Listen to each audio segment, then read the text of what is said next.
The following is a Spirit Street production.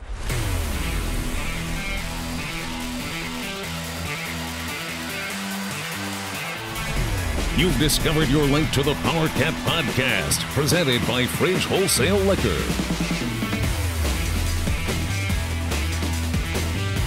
It's the Powercat Podcast. And now, let's go to the Spirit Street Studios. Here's your host, Go Powercat publisher, Tim Fitzgerald. Welcome to another episode of the Powercat Podcast, the greatest podcast ever named the Powercat Podcast. I don't know. Probably. Yeah. Yes. Maybe there's a powerboat thing out there. The Powerboat Podcast. I hate autocorrect. Yeah. It'd be horrible if it did it to your own speech. Welcome to the Powerboat Podcast. Be a great April Fool's joke. Tim Fitzgerald Relegates, and that was Zach Carlson, the master of the April Fool's joke, apparently, and I didn't know that. This is the Powercat Podcast, sponsored by Fridge Wholesale Liquor, the finest liquor store named The Fridge in all of Manhattan. I'm really bad with these endorsements today, even my own. But get into The Fridge. Go see Kevin and the gang right there at the corner of West Loop and Claflin. One's Drive, one's Avenue, one's Street, one's Boulevard. I don't know. The Fridge. Widest selection of liquor in town. Great selection of beer, except for Tallgrass. Ouch. I'm sorry. Was that uncalled for? I mean, I think it's factual. What we stated was an accurate assessment. There's no need to speculate. No need to speculate. Miss me some Buffalo Sweat. You know what, though? I don't mean to freak you guys out. It was not made with real buffalo sweat. Really? No. It was just all a name. I was in at the Fridge on Sunday because the Cowboys... Well, because I told you on the last podcast, on Fridays before a game, I like to go get a random six-pack of beer. I've never had it and drink it. And, well, we couldn't do that because Zach and I were in lovely Sabetha, Kansas until 10:30 p.m. It was late. Yeah. And so It was the a liquor nice stores turn of were events. closed. Yeah. So during the Cowboys game, I bought a random six-pack, and it was called Great White. It's like it had a shark on it. It wasn't named after the 80s rock band? Did it have hair in the beer? No. Okay, that's good. That's Because good the marketing. Fridge would never sell beer with hair in it. Well, I don't know. hey, microbreweries are into weird stuff. I know. Guys, this is how we might lose a sponsor. I mean, the world has sour beer. Why not hair beer? It's a Made delicacy. with real hair. And speaking of places you want to go, Tanner's is our first segment sponsor. Ate there twice last week in the pursuit of healthiness. And how many calls did we get to go eat with him? Negative. Yeah, none. -3. You know what? There's a reason for that. You don't like us? There's a reason for that. I'd rather go to Carlos O'Kelly and make Riley And pay. make me pay. Oh, that's right. I owe you money. I pulled the I forgot my wallet trick on my own employees. He legitimately forgot his wallet, though. It was on my desk. Okay, let's move on now. Let's get rocking and rolling. K-State looked better. Probably not good enough, but they got the win against UTSA on Saturday at the Bill, 41-17. That was the score, right, Zach? 41-27? 41-17. And off to West Virginia they go this weekend. Oh, and a personal announcement. This will be my third game in 20... Good heavens, I'm old. 24 seasons that I will have missed as I sit out some of these games. I'll put up more information at Wabash Station to explain what's going on, if you don't know already. But I'll handle that there. Let's get rolling with questions from Wabash Station and our MC, Mr. Zach. From Freud's 101, what is the significance of Colin Klein being in the booth and Andre Coleman being on the sidelines, if any? Here's my hot take. I really believe Andre was having problems from that angle because he's an on-the-field guy. It's two different worlds. Being on the field, you're in the action, you gotta get a feel for everything, but you really can't see what's going on in the field. Up in the press box, it's the total opposite. You can see everything going on in the field, but you're kind of out of touch with what's happening down there, except, via phone, your headset. Receivers aren't ever asked to read a defense. They're asked to read a coverage, but not particularly a defense. So that's something you have to do very quickly, and that's something a quarterback has always been asked to do, and I think Colin's probably pretty good at it. So I think this is a good use of resources. Andre, the fiery guy, gets to go back to the sideline, still call plays, and he's got an eye on this guy in Colin that really knows how to read a defense quickly and can communicate that to his offensive coordinator. I think it was a lot different than the players led on to. They were all, it's no big difference. It's kind of all the same thing. It is different. I mean, I don't think it's bad to admit that it was different. Yeah. I think people look at it as by Andre by Andre leaving his spot in the box, it somehow means he's less qualified or, not as good of a play caller or whatever you want to say there. And I feel like that's the vibe they thought we would think. I just think it was necessary. Works better for Andre. I completely agree with what you said and your opinion of it. And, I'd like to see. Obviously, it worked. I know the UTSA was a bad team, but it clearly worked. So why not stick with it, From I Like Pickles Cat, what's more impressive, a 41-point win against Rutgers or a 24-point win against UTSA? I kind of wanted to leave it as an overtime question, but I like this. I thought KU's win was more impressive. Yeah, I did. It was. Now, granted, I don't think Rutgers is a good team, but I thought KU played with a great deal of effort and spirit, and they established a run game. They built an offense off of that. They got a bunch of turnovers. Their defense attacked them. I don't know if KU's markedly better, but they're playing with more identity and spirit. We'll see what happens at Waco. But if you're a KU fan, if you're a KU player, you got to feel pretty good about yourself right now. Probably the best you felt in a long, long time. And that's okay. We'll see what they do here forward. But they're creating turnovers. They got a running back that's proven effective. It's helped them build an offense around it. Yeah, I think KU's win was better. Plus, I didn't see as many holes in KU's game as I saw in K-State's game. There were still some issues. The running game wasn't very good. The run defense, I know they only give up 127, I think. I forget. I don't have the number in front of me. Whatever it was. 37? It was around 150. Whatever it was. Yeah, it's a fine number. But also UTSA only had 100 yards coming into the game. So there's still a few issues if I'm playing my pessimist card here. And I'd probably go with KU's win. Yep, I got big concerns about K-State still. I mean, it's not, oh my God, concerns if they had played another close game, but I'm concerned, and we're going to learn a lot about both of those teams with their road games this weekend. From Solly43, based on our running struggles, should we consider trying to become a pass first, run second kind of offense? They might be heading there this year. Yep. I really think so, which is weird because I think Alex Barnes is still really good. And maybe it speaks to more what Skyler can do. They were way better on that opening drive throwing the ball than they were running it. Yep. Again, take everything with a grain of salt from that game. It was UTSA. I think South Dakota beats UTSA if they play each other. I would agree. They especially now because UTSA about ran out of players over the course of that game. So they might be a pass first team, and maybe that's better for K-State. For years K-State's been a middle of the pack Big 12 team. And they've been this run-first offense, which worked fine, but it didn't work enough to win a Big 12 championship. You can run the ball effectively, setting it up with the pass. Exactly. And I think that's what we'll see from K-State going forward. It certainly sets up the play action, and if they want to execute it as well as they did on that one play, then it's going to work quite a bit. From Thundercat, is Skyler the first potential 3-year starter in Snyder's history at quarterback, and how high do you think his ceiling is?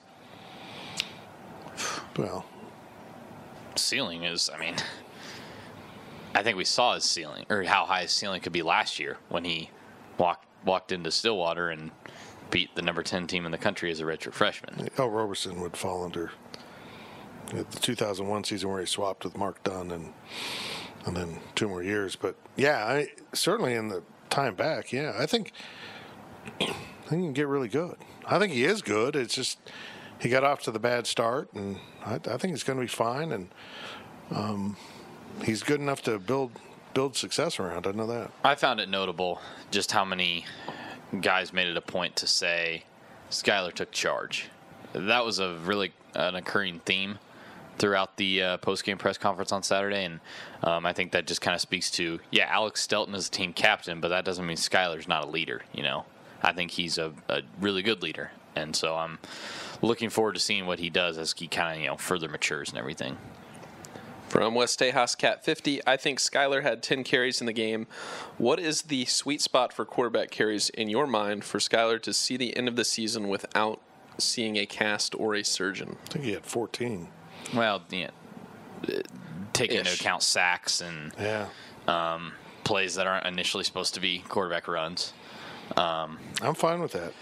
I'm fine with it, but also they were up by 21 or something at some point, and they're running a quarterback draw. That's not necessary. I agree. I feel like they made it a point, or at least we thought they made it a point to slowly move away from the quarterback run game, and it's almost the same, maybe a few attempts less this year, which you don't want to be facing TCU in week 7 or 8 or whatever that week that is, and have to be going down to your backup or your third-string quarterback. Just saying. From Canelio, still weren't good enough running the football this past Saturday. I don't expect to improve in Morgantown either. You see Skylar chucking it 40-plus times this week. Could. Yeah, I think could fall behind and have to air it out. That's how they're going to have to win it, right? Zach, you okay over there? Oh, no. All right. Did you screw something up there, Zach? I didn't screw anything up. That was... Oh, okay. Oh, I see. Yeah, well, look, they run a 3-3-5. You see a 3-3-5 once a season, and it's against West Virginia. It's hard to figure out blocking schemes. This line should be able to do it. They've seen it. They're veteran, but it does confuse defenses. It does make it harder sometimes to run the ball. Then again, you can exploit gaps in a 3-3-5. They line up wrong, or you blow open something. A little bit lighter defense because you only have 3 down linemen and 3 linebackers. I don't know. We'll see. If they fall behind, they will be throwing it.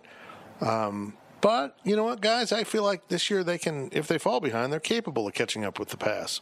I feel like they got some guys that can get it done. And I like the fact that it appeared they were determined to work in Isaiah Harris and Sebastian Taylor and try to get some new blood out there to figure things out and get them involved. I think that's important. They've got to be a little bit more dynamic at receiver, but I think Skylar and company can get it done. From GT Cat, has Charlie Dickey ever had a great coached run blocking line that didn't rely on the quarterback, most notably Colin Klein, run game to get the rushing yard stats? I thought that was a good question. Well, I mean, it's just part of the offense. I don't know how this is a criticism. Is this a criticism of Charlie? I think this is Bill Snyder's offense. I don't understand. It's not like he's saying we can only run the ball with a quarterback run game. That's what coach wants to do. So things are built around that. I think he's just asking, has there been a year where they run the ball well but don't necessarily rely that much? Well, you'd have to go back to 2009 because that was the only year they really didn't lean on the quarterback run game because that wasn't Carson Kaufman's thing.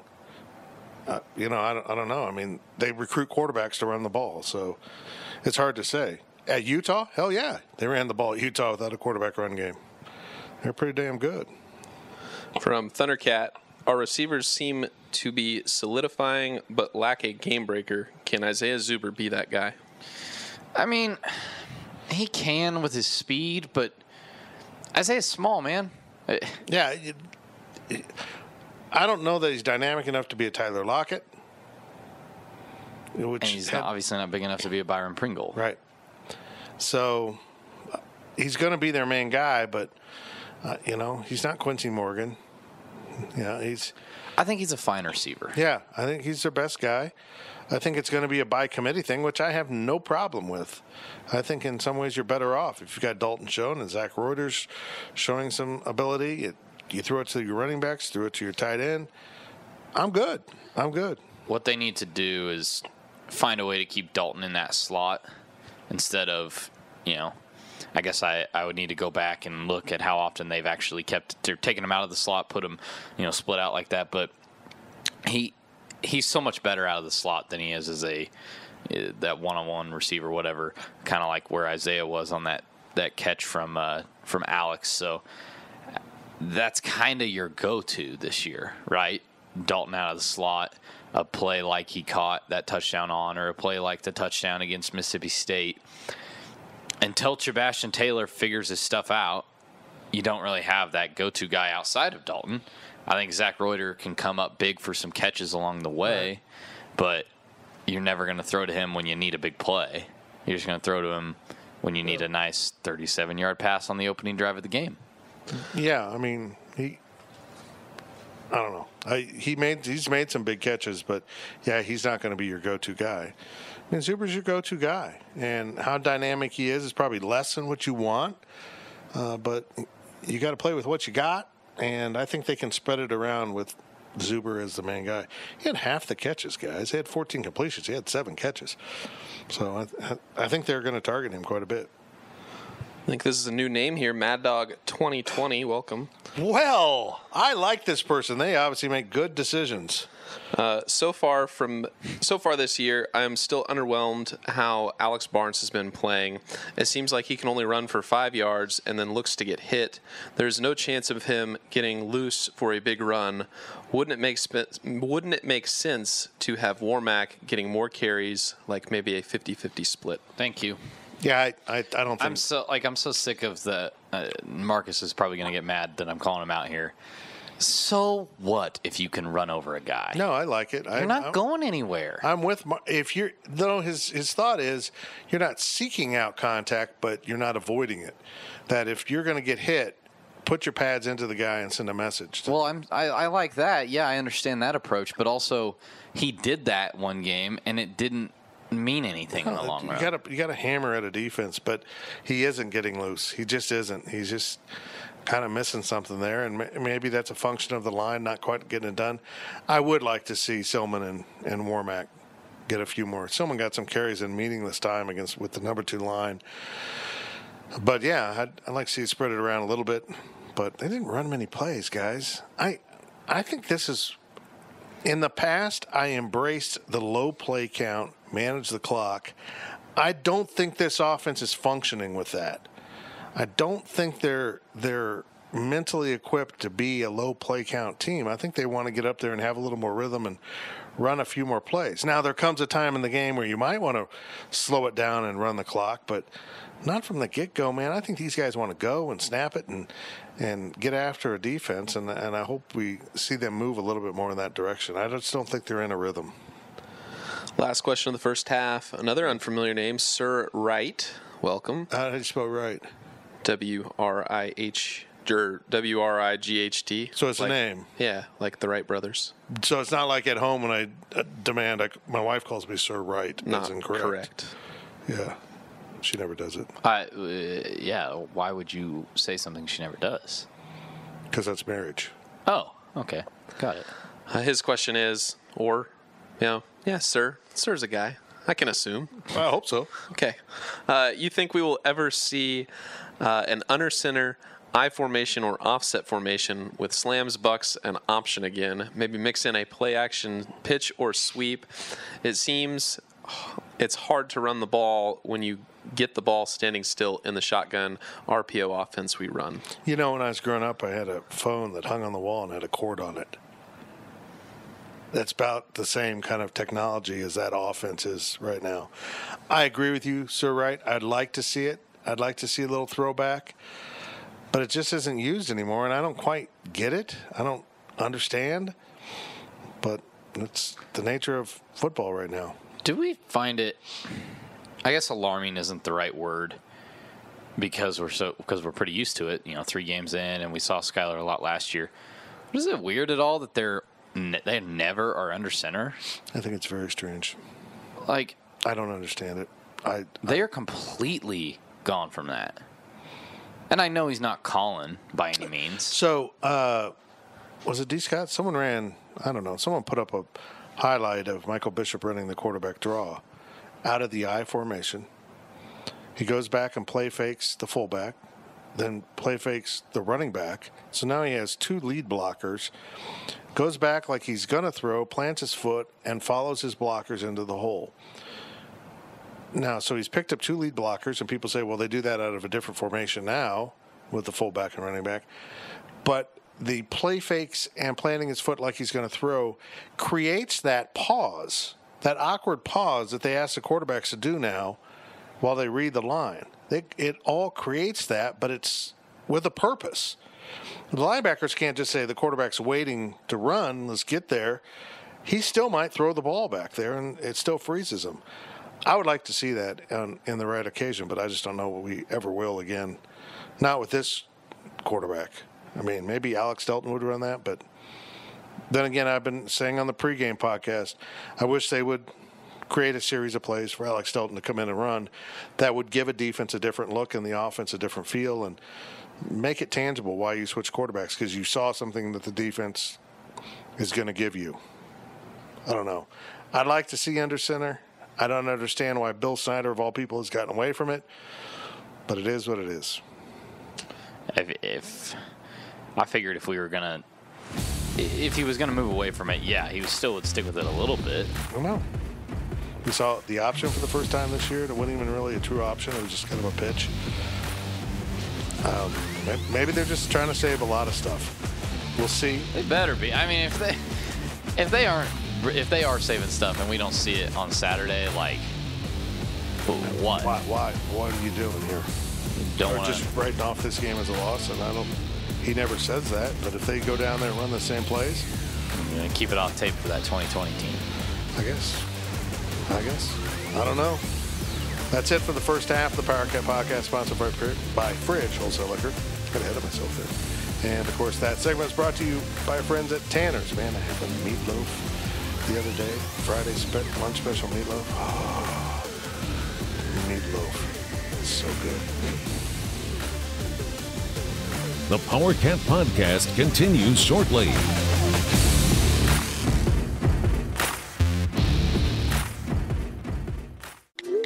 I'm trying to get a group text in on what everybody wants on the liquor store run, but my phone keeps autocorrecting liquor store to the fridge. A fridge or the fridge? The fridge.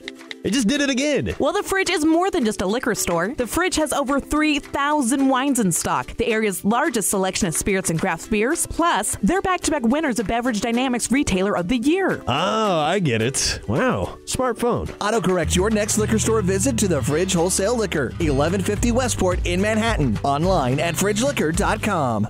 For more than 20 years, there's only been one reliable source for exclusive and unmatched premium K-State sports news content. It's GoPowercat.com. The tradition continues as Tim Fitzgerald, D. Scott Fritchen, and the other Go PowerCat sports experts continue their relentless coverage of K-State sports. So make sure you're subscribing to the one and only Go PowerCat. Hey, K-State fans, it's time to come home to GoPowerCat.com.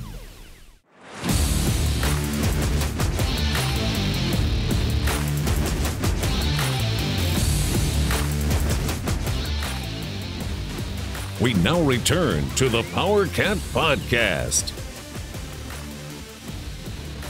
Powercat Podcast continues with the second half. It follows the first half. And, of course, we're sponsored by Fridge Wholesale Liquor. And this segment is sponsored by Tanner's Bar and Grill. Just made a dinner appointment for Wednesday night. This segment is sponsored by Tanner's? Oh, my goodness. We just gave him 2 segments, didn't we? You tried. Well, I did. Now I got to go back and take it back. This segment isn't brought to you by Tanner's. But I did eat there on Wednesday. I'm going to eat there on Wednesday night. Just made a dinner appointment. Some friends coming to town just to see me. Is Marcus invited? I'm not inviting Marcus. Yes, because he actually likes Marcus. He doesn't like us. Yeah, Marcus, I like you. Except for that time the other night when I didn't invite you to Tanner's. But he showed up anyway. Oh, he did. He still, I think he's got a GPS on me. We were brought to you in this segment by Oahu Fire and Ice Grill.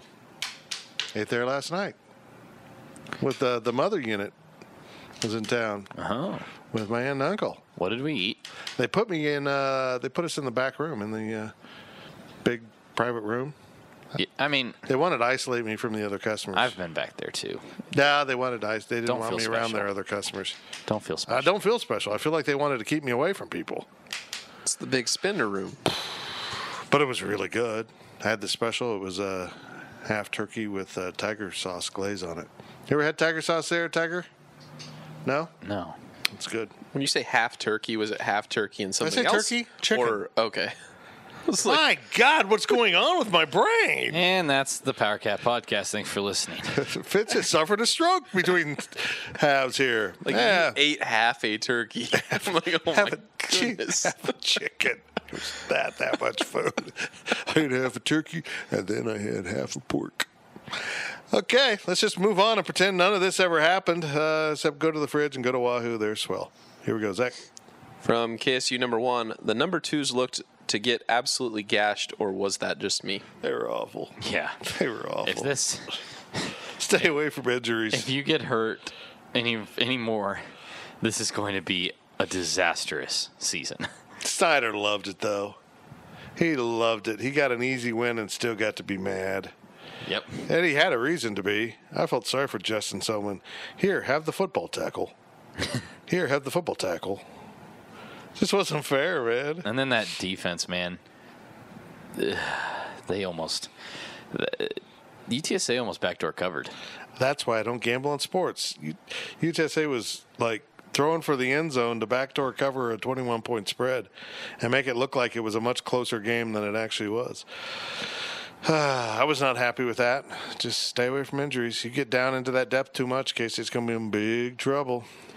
From Cornelio, I noticed Wyatt Hubert started on Saturday. To me, he definitely looks like he was the motor and able to be our next great defensive player. What are your thoughts? Did he start? I don't know. Yeah, But he played I think a lot.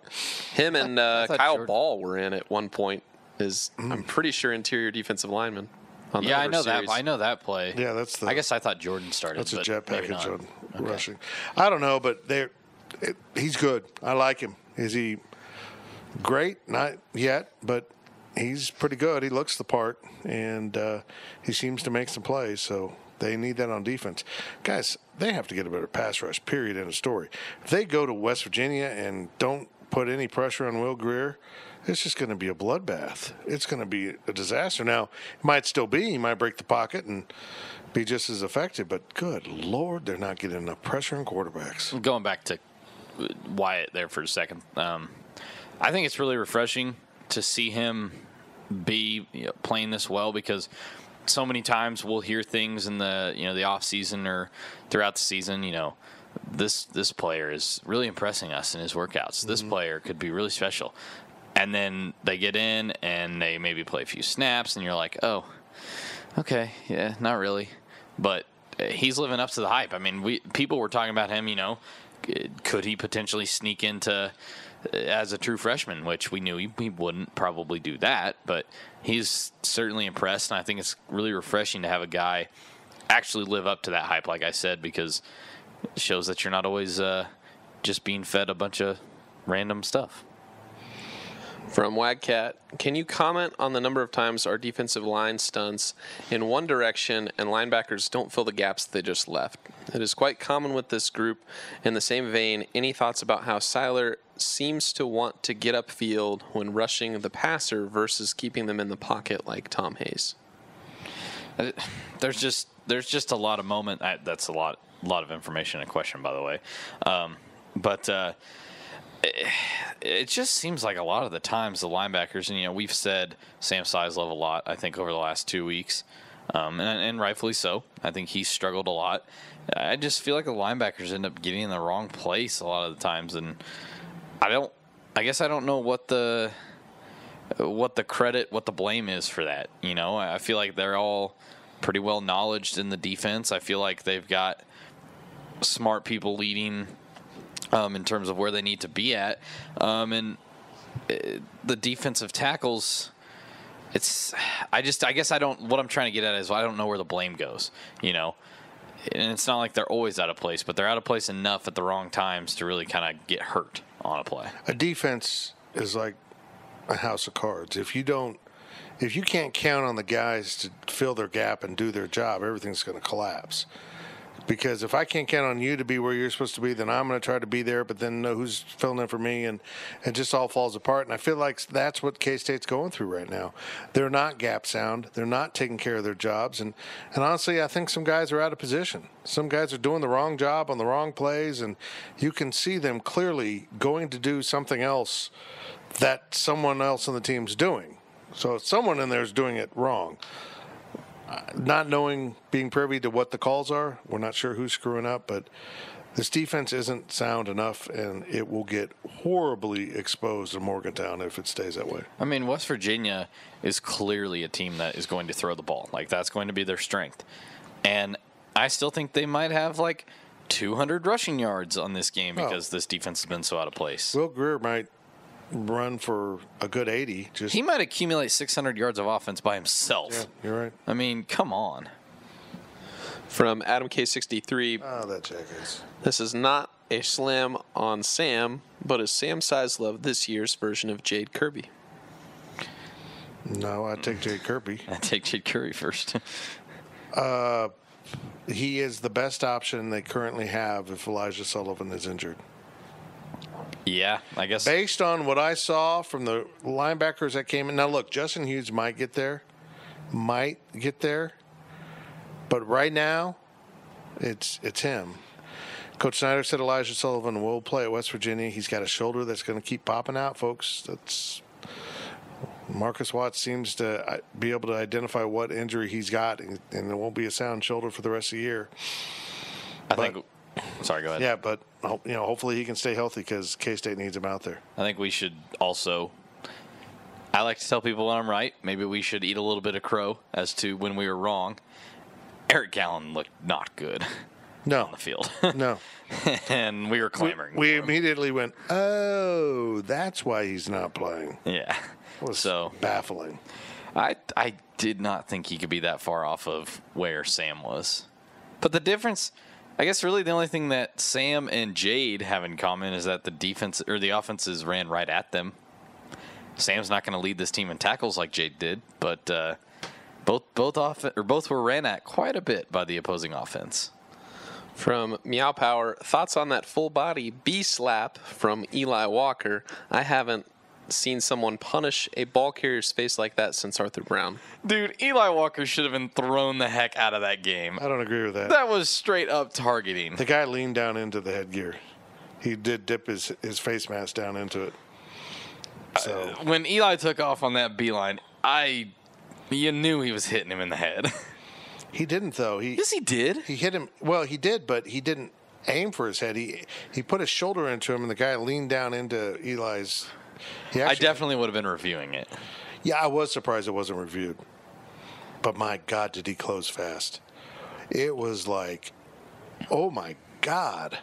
You saw that play develop, and you're like, uh-oh. Uh-oh. And then this purple streak ran by and just nailed him.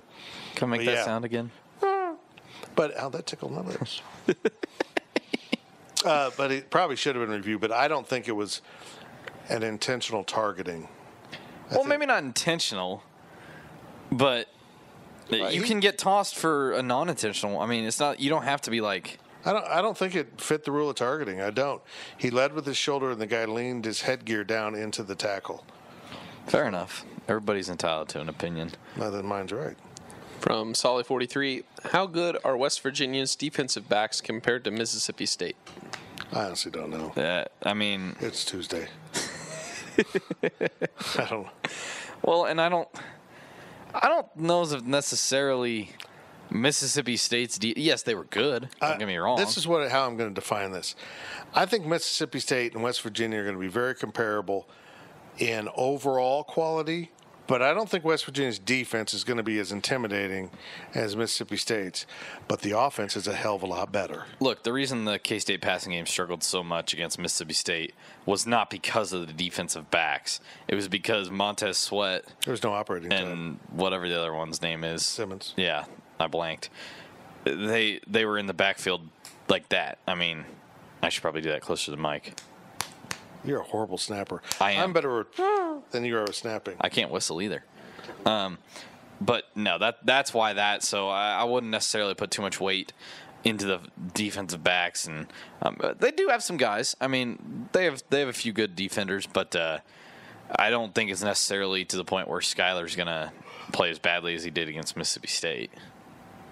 From Wildcat Wabash, everyone here is extremely high on West Virginia this year, but how are they actually different than any other year? It seems like they're always a fun, trendy pick with a quarterback who can put up numbers, but ultimately they flame out. Because they're more experienced. Will Grier, yeah, I understand what he's saying by the whole trendy quarterback thing. I get that. Look, but they're better. They were good last year, and then Will Grier had the hand injury and they couldn't recover from it. Yeah, they can't. Their offense is him. It's not like a system they can plug someone else in. That just didn't work for them. But the pressure's going to be on Dana Holgorsen if they don't do something this year with this quarterback. Because he's the best quarterback he's had. Oh, by far. A million times better than Geno. I think Geno was soft, and I think K-State exposed him, and he wasn't the same after that. I think he was a prima donna that as long as he was protected, he was okay. And I don't think Geno Smith was ever the same after that K-State game. No, he wasn't. He got rattled. For the rest of his career, I don't think he was ever the same. Because once people knew that you pressure him, he lost his emotions. That's all people did to him.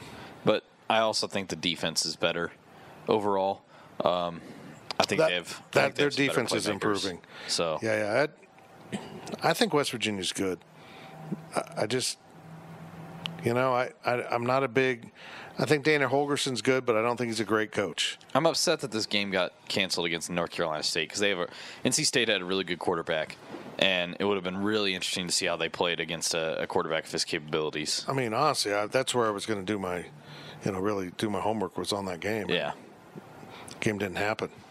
It's like a hurricane hit or something.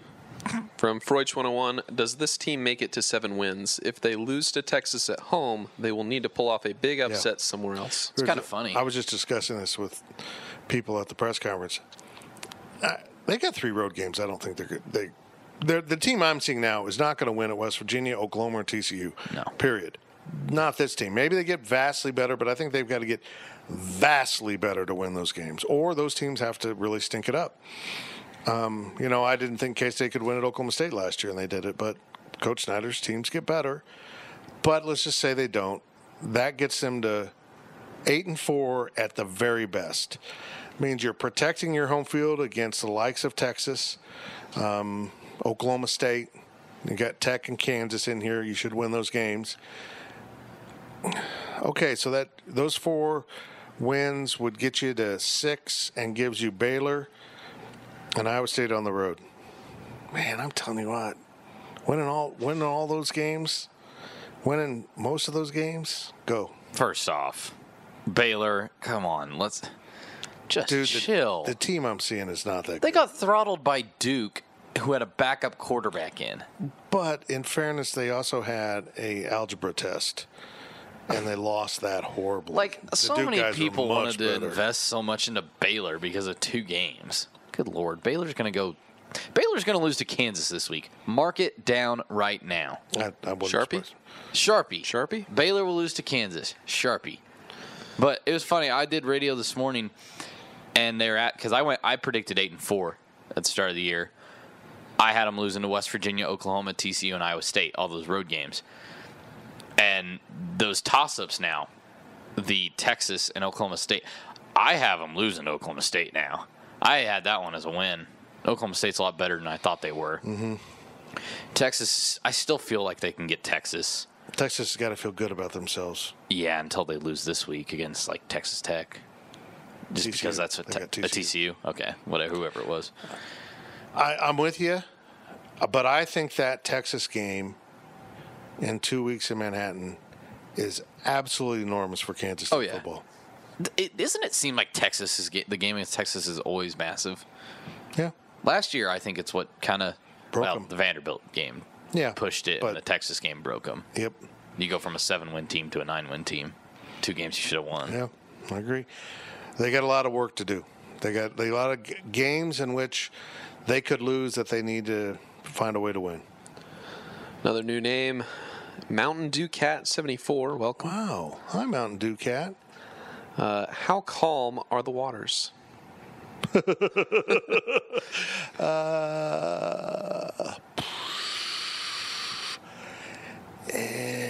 It's not choppy water, but it's like, to me, it feels like you're going like 10, 15 miles an hour down the lake. It's nice, somewhat calm. But then this jackass on a jet ski just drove by. I will name him Nick Fitzgerald. He got a bunch of waves going, and your boat's a little rocking right now. You're like, oh, crap. What happened there? Mountain Dew, if they go to West Virginia and lose by 20, 30 points, it's going to get a little bit wake-filled. Your boat's going to be bouncing a little bit. Yeah, it's I agree, man. I agree, but this is what K-State football is right now. Another one from Mountain Dew Cat. Will the program ever be anything other than a 7 to 8 win team struggling to be in a bowl game? Yeah, it could be worse. Yeah, that's true. Honest to God. I mean, they could be a 5 or 6 win team this season that loses a game that you absolutely don't think they'll lose. But Kansas. Yeah. God. They look all right now, but it's early. But I'm just going to say, I think 7 to 8 is right in the sweet spot. You know, they could hop up and win 9, hop down and lose, be 6 win. I don't think they'll ever be horrible under Bill Snyder, but I'm not sure they're getting the level of personnel based on what we saw from the number 2s that can make this a double-digit win team again anytime soon. Particularly in this conference. Yeah, and Ryan Wallace's article on the recruiting that he did last week, it summed it up perfect, Just all the discrepancies between what K-State does and what other teams do and how that changes things. I just think that in and of itself speaks to why they're not there, why they haven't been there since 2012 when, let's be straight, it was kind of an out. 11-12 are just kind of outliers right now. They really are. Everything else is 7 to 8 wins, which is fine, but I don't want to cover the Cheez-It Bowl every year. There's a Cheez-It Bowl? Do we get free Cheez-Its? Yeah. Do we get to film the game? No. Well, let me ask you this. Did you get Buffalo Wild Wings at the Buffalo Wild Wings Bowl? Sort of. It's the same bowl. I think they served them at halftime. They served them at halftime, but they were like boneless, which I thought was funny. I tell you what, we just need to go back to the Texas Bowl. I wasn't there. I just remember Tyler telling me. Yeah. We can go back to the Texas Bowl this year because that was the greatest media meal I've had at a game yet because it opened up with like tacos, which is really, really good. Here in Texas, it was good tacos. And then halftime, they had chicken strips and cookies. We're so spoiled. Last question of the second half from Garcat 12761. Is our mediocrity for football and basketball over the past few years leading to more apathy among K-State fans? I think so. Give me that question again. I'm sorry, I got distracted. Is our mediocrity for football and basketball over the last few years leading to more apathy among K-State fans? There's a lot of forces at work here. People, and I'm not criticizing people, because I might be the same way. If I was a fan, I might tend to just stay at home and watch it on TV and not fight the traffic and not fight the crowd and be uncomfortable sitting in a packed arena or stadium when the heat, particularly on Saturday, the heat was oppressive for those that were in the sun. So that, that's a reality that all sports are dealing with right now. Attendance is dropping in most arenas, unless you're really good. Unless you're the hot team. But I think right now there is a sense of lethargy around K-State fans. They just are like, basketball at the end of the season was fun, but for most of the year it was pretty average. Above average. When you're constantly an average team in both sports, around 20 wins, sometimes more, sometimes less in basketball. And in football, you're always a 7 to 9 win team, somewhere in there, nothing great, nothing awful. You get to the point where you're just like, okay, well, we're always an average team. And, I think that's kind of the definition right there. And you get an average performance from the fan base. Which is fine. Some games are great, some games are not. You need to get to the point where you're selling out Western Illinois on a Tuesday night for basketball, or the South Dakota, that game, again, the Heat, but UTSA on Saturday at 3 p.m. is 52,000 loud. That's what you need. Yeah, and you know what? It was unbelievable. It's not that it was hot on Saturday. It was unexpectedly hot. Yeah. You walked out of your house and it's like 88, 90 degrees. You're like, oh, that's nothing. I'm from Kansas, man. Then you get in the stands, it's like, holy mother, this is unbelievable. And it's, 24-point lead at halftime. Hell, I'm out of there. I made fun of the fans evaporating, but that was kind of just, I wasn't blaming anyone for leaving. I'd get the hell out. Yeah. For that, the team's not even playing that well. They're leading, but they're not it's not like great football to watch. So, but I think there was a day when fans were more passionate, and we might have stuck that out a little bit longer. I know this. They played Iowa and Arrowhead in probably the hottest game that I've ever seen fans have to deal with. And those fans, unless it was health-related, stuck it out because it was a great game, and the passion for the program was incredible. That it? That's it. That's a strong finish. That's it for the second half of the Powercat Podcast. We will be right back with the overtime session. No idea what's going on in the overtime. And again, some serious questions, some fun questions. That's why it's the overtime. It's extra stuff. And we are brought to you by Fridge Wholesale Liquor. And that segment is brought to you by our friends at Wahoo. I cannot speak today, and it's an important part of the podcast.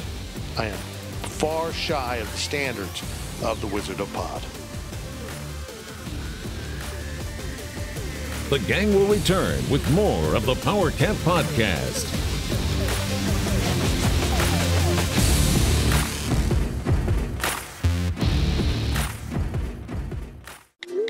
I'm trying to get a group text in on what everybody wants on the liquor store run, but my phone keeps autocorrecting liquor store to the fridge. A fridge or the fridge? The fridge.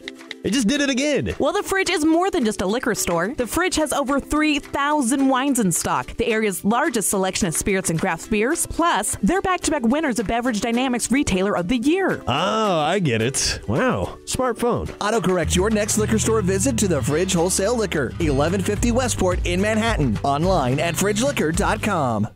For more than 20 years, there's only been one reliable source for exclusive and unmatched premium K-State sports news content. It's GoPowercat.com. The tradition continues as Tim Fitzgerald, D. Scott Fritchen, and the other Go Powercat sports experts continue their relentless coverage of K-State sports. So make sure you're subscribing to the one and only Go Powercat. Hey, K-State fans, it's time to come home to GoPowercat.com.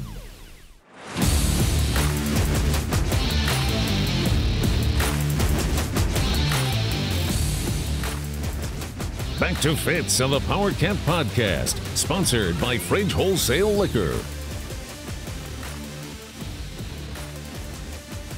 It's the overtime segment of the Powercat Podcast, sponsored by Fridge Wholesale Liquor. It's the extra stuff, the stuff that didn't fit in the first half or the second half, or for whatever reason, Riley Gates put it in the overtime.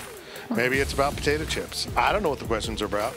We got I love the overtime because it's just like, hey, there's a serious question. Damn you. Brett still listens to this. That's why it was the hodgepodge. Brett, if you're listening. We are sponsored by Fridge Wholesale Liquor, and this segment's brought to you by our good friends at the High-Low. I freaking love the High-Low. I do too. I don't know. I know people think we pump a bunch of ads and sponsors and stuff. I really These are actually the places we go to. I do like the High-Low. It's literally perfect for me. It's pizza and beer. We didn't wander around a business district with our hat out saying, "Will you sponsor us?" These are the bars we go to. These are the restaurants we eat at. It's perfect. I mean, these are literally our friends. Yeah. So the High-Low, great pizza, great burgers, great drinks, cool vibe. Just a different vibe, different than almost any Aggieville place. People kind of made a Rockabilly comparison at first, but I think now it's kind of gone in a totally different direction. If you're ever out at about 1:50 in the morning, that's still probably the fairest comparison. Well, the decorations are kind of that way, but honestly not as cool as Rockabilly. It's a bigger space. You can't do that. But it's, yeah. If you're ever out at 1:50 a.m. on I guess technically Friday, so Thursday night into Friday morning, you'll probably see me at the High-Low. Getting ready to get some pizza? Yeah. It's a good way. And sometimes I'll go there. And if you don't know, the High-Low serves AJ's Pizza. Which is the best pizza in town. Yeah, I mean, Adam that owns AJ's is partners with Seth that runs the bar. It's kind of like win-win. Well, it's kind of like when peanut butter ran into chocolate and created the Reese's Cup. It's the Reese's Cup of Aggieville. The High-Low. Get in there. And they, too, Put it serve. on a sign. They, too, serve all of their liquor from the fridge.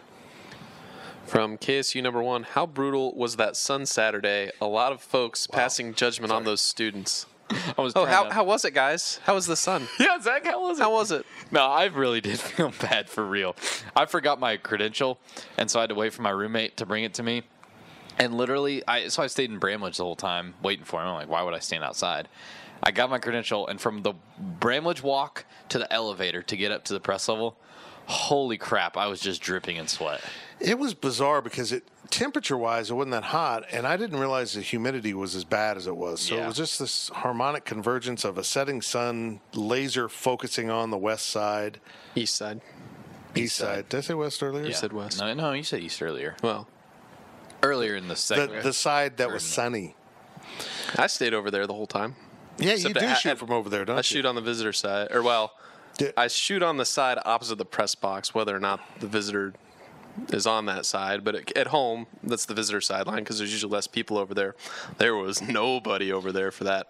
I would find it on very Saturday. interesting to see how many students would stay if, and I'm not suggesting this should happen, but if the student section was on the west side in the shade, with the press box and everything, how many would stay? Well, we'll find out when they play a night game. Yeah. If they sold $2 beers, how many students would say? Thank you. Wow, what a thought. Hey, look, I really, like I said in the previous segment, I don't blame any students for leaving that. The game kind of was, and the sun was awful, and I mean, I hate 3 p.m. kicks. That was just a weird. It was just a bad convergence. We trash on the students sometimes for leaving, but that's because you leave in a 10-point game when it's cool outside against the rain. I'll trash on the students for leaving the entire section open against Mississippi State. Yeah. That made me mad. This didn't make me mad. I was just observing that. I'm amazed you guys made it as long as you did. did. I know. They got the hell out of town and went, I'm going to go take a nap and then to Aggieville, which I think I probably would have done too. From West Tejas Cat 50. Come to think of it, I did do that. Except I didn't really get a nap in.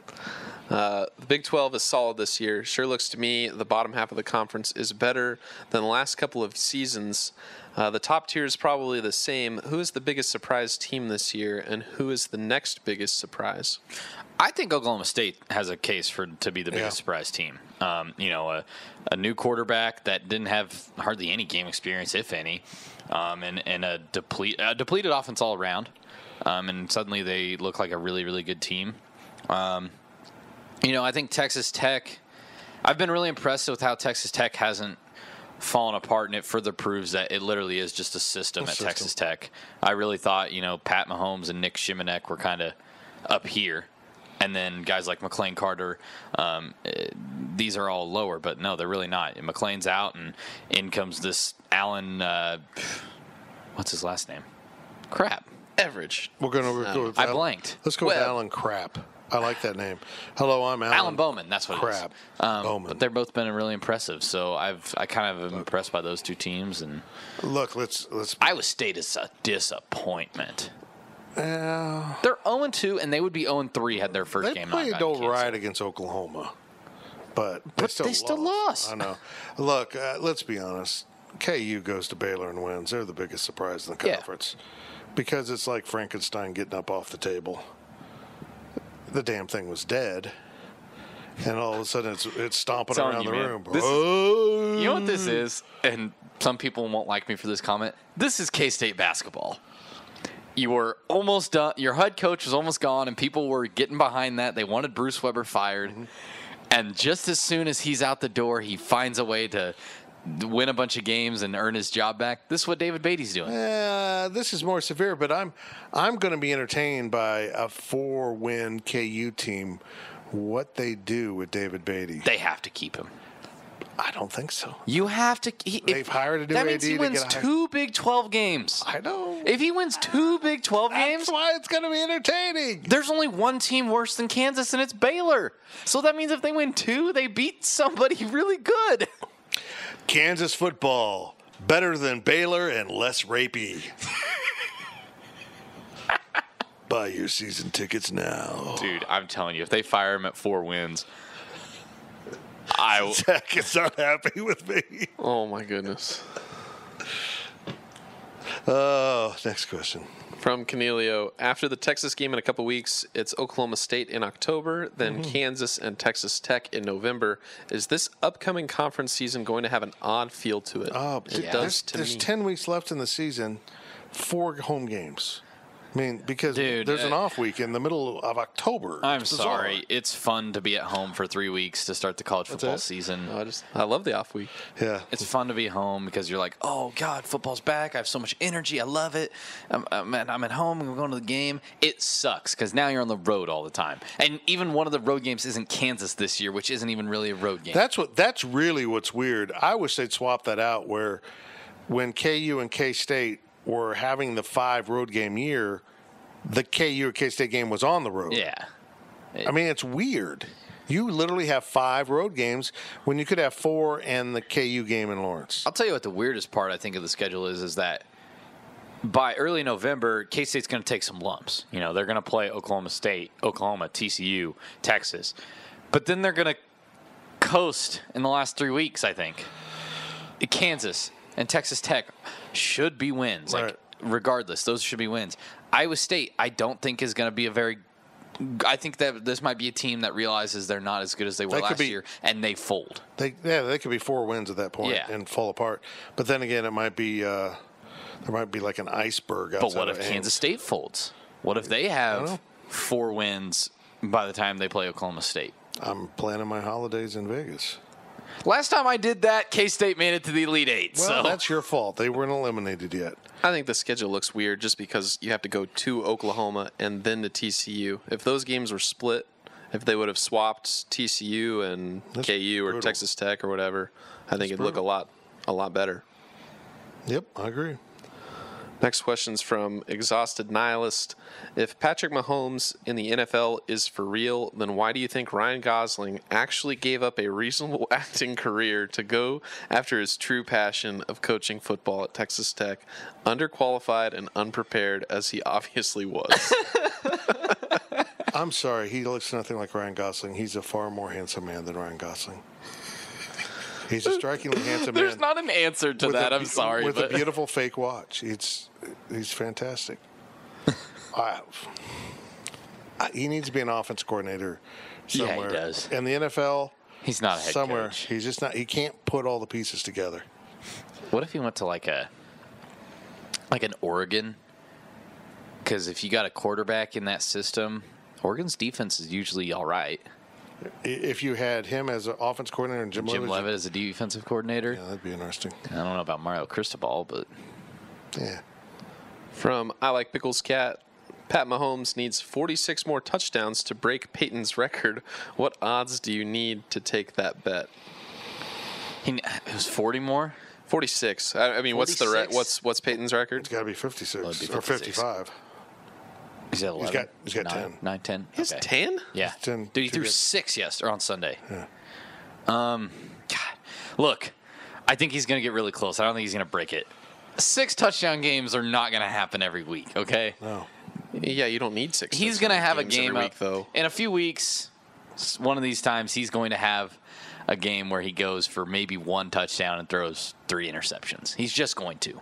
It happens. Dak Prescott did it the year that Dallas went 13-3 his rookie year. So everybody has a bad week. I mean, he's just going to have to average 3 a game, basically. That's hard. And they have one of the best running backs in the league.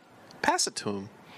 Look, it's going to be interesting because their defense isn't great, but their defense is also getting put in bad positions because like Tech football, They're scoring so fast, the defense never is rested, and they're back on the field. This is really interesting. What the difference here, though, is this Kansas City team has a lot of weapons. I mean, offensively and in special teams, and they're going to score a lot of points. There might be times where they're scoring points, but it's not Mahomes throwing touchdowns. Did you say this Kansas State team? I think it's a Kansas City. Oh, sorry. I'm sorry. If I didn't, that's pretty par for the course in this podcast. I think Texas Tech's defense is better than Kansas City's defense. If I call myself Tim Fitzgerald, then we got a problem because I'm really lost at this point. From Turn KSU, why didn't K-State wear the camouflage helmets for Fort Riley Day? Go. Because Bill Snyder looked at it. He says, we are 0-2 in these helmets. And I know what you're going to say because you said it in the car. But Bill Snyder's a guy that if you're 0-2, you're not going to wear them a third time. I don't know if we're going to see him again this year. Maybe ever. It's an even year. They wear them in odd years. The rumor is what are you talking about? They wore them back-to-back years. The rumor is they got a different alternate helmet for a different game. Bull. That's what I think, but that's the rumor. If I can where is that rumor coming from? The ever reliable Twitter. There's no way. No way. We do this every year. Oh, here K-State has new pants. I don't know. I'm just sharing. I don't know. I mean, we don't have an answer, but I really think that they went to Coach Snyder and they said, hey, it's Fort Riley Day. Do you want to wear the helmets? And he said, what happened the last 2 times we wore them? No. I don't know about that, but I think Sean's they've worn alternate helmets the last 2 years, right? Right. Yeah. I think Sean's got him to do it one time a year, so we'll see if that happens. I'll go to Vegas saying they won't wear a different one this year. They protect uniform rumors better than they protect injury rumors now, right? Yeah. Coach Snyder confirms injury rumors, basically. We asked him about an alternate helmet at a press conference. He'll go, I don't know what you're talking about. What's a helmet? Yeah, what's a helmet? You mean the leather things we wear? Yeah. I don't know. Talking about uniforms from Freudch 101. Do you think we see any uniform changes this year, even just for a game like the white camo helmets? Nope. New socks. Well, technically, we've already seen them then. Okay. Everyone gets a free wristband. I think they'll wear white on the road this weekend, so there's a change for you. Alternate wristbands. The 1998 throwbacks or the 1989 throwbacks, as I can confirm from a source that Kansas State will be wearing gray pants and a white jersey this week. Man. My sources confirmed that to me. Got it. I would just... They're not going to wear it now. White pants and a white helmet with a white jersey, and I'd just be so happy. Mm-hmm. I'd be a happy puppy. Mm-hmm. And then they lose by 50. What color numbers? Purple. I would have all purple, yeah. Not silver? Nope. No. Oh, silver on white? Get all the way out of here with that. Come on. Oregon. No. Oregon style. No. I think that's too much. You got to have purple. Purple's your color. Then why do we have black? Don't get me started on this, okay? I don't know. It's an alternate. It's something I'm very passionate about. But silver is not a school color either, and neither is white. I think that's weird. It's just purple. The school color. It's in the fight song. It's a school color. How about some teal? Tom Asbury teal. That's what I want. Swear to God, this is a true story. After I left high school, Salina Central was maroon and white. Denny Walgren, the coach, added teal as an accent color with maroon. Well, it was not good, man. It was teal. Teal's good if it's with black and another shade of blue. And purple in a 90s Coliseum. Basically, the cup, like the styrofoam cup, that's basically what K-State was. Oh, that's horrible. It was so bad. From Autumn Cat, I had thought in the phased master plan for Bill Snyder Family Stadium, there eventually were going to be some east side upgrades that were going to happen. Are those still in the works? If so, what are they? Wasn't that kind of something we stirred up as what we wanted to see? I mean, technically the east side's getting that upgrade. No, the east side did get upgraded. Yeah, it did. The east side is upgraded. Off-season. Oh. Yeah, the east side got a complete makeover. I guess I haven't looked that close. Well, I believe if you look at that, the east side will connect to the Bramlage. I think it'll be. I think the east side lines up with the Legends Room, and it always has. That was part of the plan. Well, I'll have to look at that again. But I think in the big scope of things, it was supposed to all connect. Don't know. I thought it was a little, let's put a set of Legos over here and a set of Legos over here and a set of Legos over here, and I wanted my Legos to snap together. How's that for a metaphor? Sure. Okay, onward. From Parker. I like how we're just calling him Parker now. Well, what do you want me to say? GPC Brian Gates as Parker. Look, my brother's cheap. He ain't going to buy a subscription. What kind of example do we set for the people we're asking to pay their hard-earned money that some cheap-ass Fort Hays student is honking in on our scene, and he probably has Q's hamburger on his breath while he's typing this out? Well, and the worst part is he'll sit here and talk about how he makes more money than me, which... No, he doesn't. He makes a lot of money in like a 2-month span because he works a summer job because he's refuses to grow up and get a real job. Well, what's his summer job? He works. Well, he had kind of worked at the lake, like maintenance, and then he also works like harvest at the elevator, which they pay out the butt for that. I bet it. But it's like a 2-week period, so yeah, you make a bunch of money that month. You probably make more money than I do that month, but I have 12 months. You will get 3. There we go. Okay. He asks, what songs would be on a post-2010 only Snyder music playlist? They've started to play some different stuff. They really have a few things, but they're not moving away. Just a few things here and there. Mm-hmm. But they've always had different songs before. It'd be all like Meek Mill and stuff like that.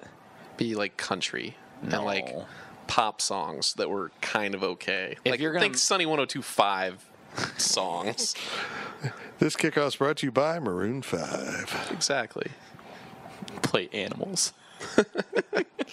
Yeah, man. No. Honestly, I'm at the point where it's like, oh, if you're gonna go new music, but you're gonna let Coach Snyder pick it, just stay with the old stuff until he retires. You got it. I'm with that. The music isn't great, but it's not awful. Yeah, it's part of the culture. Yeah, there's still one more. Okay. Let's do it. Last question of overtime. KSU number 1. If you could have any business move into Manhattan, what would it be?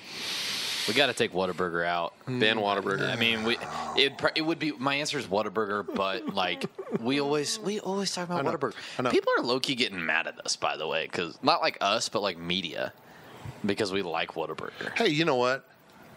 Look, I'm not doing road games this year. Probably. Oh, and you bet I'm going to send you pictures. Yeah, I'm realizing that's the ramifications of not going on the road. No Whataburger. Okay, what business would we bring to Manhattan, Kansas? Realistically, on the border. Oh, for God's It doesn't have to be a food place, too. I mean, it could be. I can't think of any non-food places at this point, though. I would. I'm a hotel guy. I would build a Homewood Suites somewhere out by the stadium. God, you're weird. I'm a hotel, like in the park out there by the Alumni Center. Yeah. Foundation. I mean, what is that? Foundation. Yeah. The thing about the farm place, ag place. Yeah. K-State Business Park. And every hotel owner in town went, "Ooh, we're getting a second hotel in Aggieville." But Embassy Suites are kind of the way I like an Embassy. I think it's wrong like, market. Yeah, I think it's like having a Hilton. I think that market's above the population here. So, I am your guys's. I'm Homewood to you, and so I think we should have a Homewood Suites. Man, this is a tough question. A Top Golf or one of their lower level competitors. Ooh, there you go. Bottom Golf, is that one they're looking? I don't know. There's other. Good job, Zach. There's There's not enough market for that. What the hell? There's not. I'm talking about like the knockoff. There's some knockoff Top Golfs that you could golf. Even Top. Oh, let's not act like Top Golf's super expensive. But they're in big markets. Yeah, it's not. It's the wrong market. They're super expensive to build. Okay, well, Whataburger doesn't come to Kansas, but we made this is the overtime. Everything's unrealistic. Okay, I picked a hotel Top chain Golf that would be was perfect, realistic, honestly, because that's like a Renaissance hotel. if you're a student in Manhattan, what is there to do? Go to Aggieville. I would like a beach. You done? Done, Coach Mo? I'm sorry. Hey man, shut up. If you're a student, what's there to do in Manhattan? I was like, okay, go to the bars. Yeah, that's fun. You can bowl, I guess. I like to bowl from time to time. But, there's not, an activity to go do, really. That's an activity. Nights, maybe that's what I would do on, Friday nights before a game. I would go play Top Golf. I got one.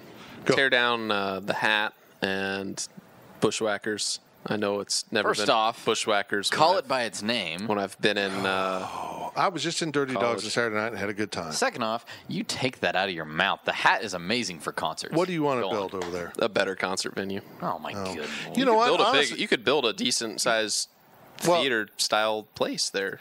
Well, if you thought outside of Aggieville, there's a big, giant, empty theater building right now in the city of Manhattan where you could renovate it into a better concert venue and a bar. Not Carmike. Is that what you're talking about? Yeah. Talking about Carmike? Yeah. I think that's a great location for a haunted bowling house, alley. maybe. Haunted house, for God's sake. No, that's the wrong. Well, it's not on a great spot. We all know that the answer is Whataburger, but since we took it out, I'm going with Topgolf. Okay. Love you, Whataburger. Okay. You can just go that way. Look, this is going to be a really controversial answer. I'm going to put this on the table because Toby Keith's I love this bar and grill. No. Sorry. No, I don't want an OU fan to have I will go with a KU person before an OU fan because that's my choice right here. Wouldn't do that. One of my favorite bars in Kansas City to pop into is Johnny's. Ooh. And I know it's a KU bar. I know it started in Lawrence, but it's all over Kansas City now. I like Johnny's, man. I think they have food. It's kind of a dive bar, but not. Problem? Yeah. It's literally the exact same thing as Tanner's. Yeah, we can't just be having bars with people's first names on them. Well, that's what all Manhattan's ever done. But I wouldn't put it in Aggieville. I think the prime location right now for another place is, I live out west. Old Chicago rocks. It does. Because there's no competition. It's literally packed at 11:30. I know. On a Tuesday. I was in Mr. K's, which is a great locally owned bar, and it was crowded and it was fun the other night.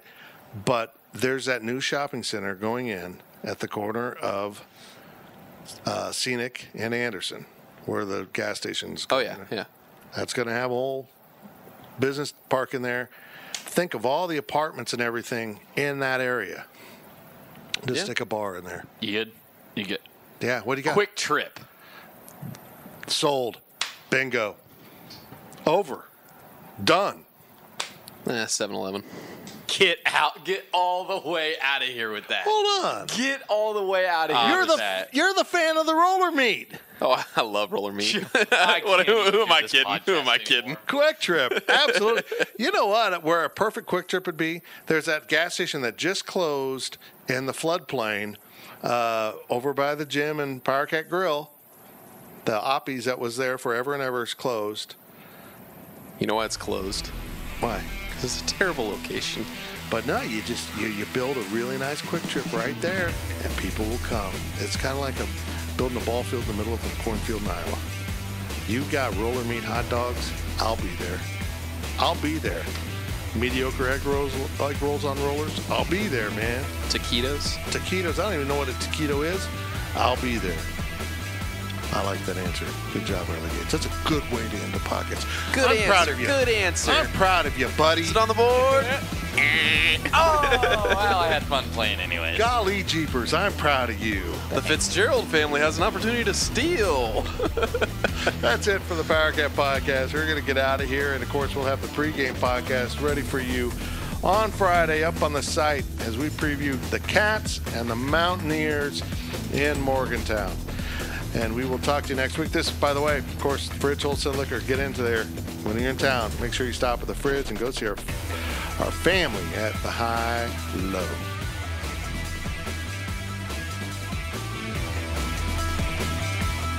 Powercat Podcast. All rights reserved. GoPowercat.com and Spirit Street Publishing.